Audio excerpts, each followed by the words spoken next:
I write you now on my knees, imploring you to send my child and the maid to Paris, to be consigned to the care of Madame Phillips. Should they be removed, Thomas can give you directions. Let the maid have all my clothes without distinction. Pray, pay the cook her wages, and do not mention the confession which I forced from her. A little sooner or later is of no consequence. Nothing but my extreme stupidity could have rendered me so blind so long.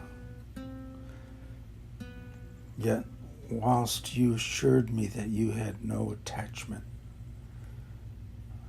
I thought we might still have lived together. I shall make no comments on your conduct or any appeal to the world. Let my wrongs sleep with me. Soon, very soon, shall I be at peace. When you receive this, my burning head will be cold. I would encounter 1,000 deaths rather than a night like the last. I go to find comfort. And my only fear is that my poor body will be insulted by the endeavor to recall my hated existence. But I shall plunge into the Thames where there is the least chance of my being snatched from the death I seek.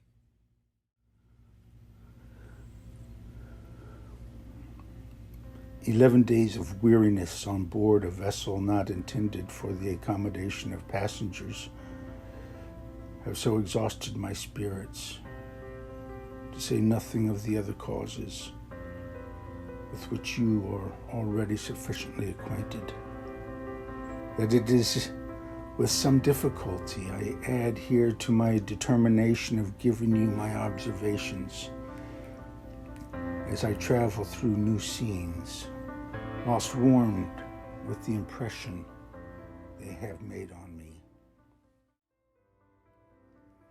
The sailors, with all alacrity, hoisted out the boat to row to shore the moment I obtained permission and promised to row to the lighthouse. The weather was pleasant, and the appearance of the shore so grand that I should have enjoyed the 2 hours it took to reach it but for the fatigue which was too visible on the countenances of the sailors, who, instead of uttering complaints, were with the thoughtless hilarity peculiar to them, joking about the possibility of the captain's taking advantage of a slight westerly breeze which was springing up to sail without them. Turning into the most picturesque bay I ever saw, my eyes sought in vain for the vestige of a human habitation.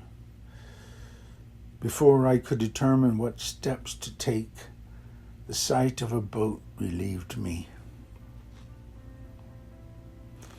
To save the sailors any further toil, I had my baggage instantly removed into the pilot boat of a retired lieutenant who spoke English.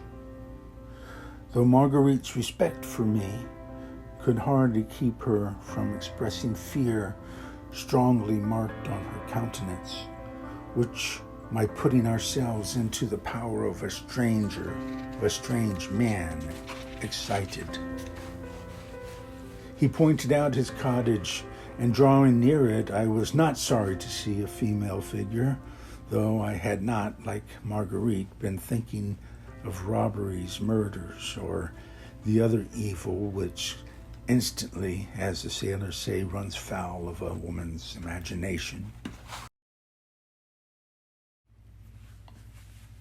Greece and Rome had instances of heroism, but it was merely the blaze of passion, for after vanquishing their enemies and making the most astonishing sacrifices to the glory of their country, they became civil tyrants and preyed on the very society whose welfare before it was easier to die for than to practice the sober duties of life, which insinuate through it the contentment that is rather felt than seen, like the parents who forgot all the dictates of justice and humanity to aggrandize the very children whom they keep in a state of dependency.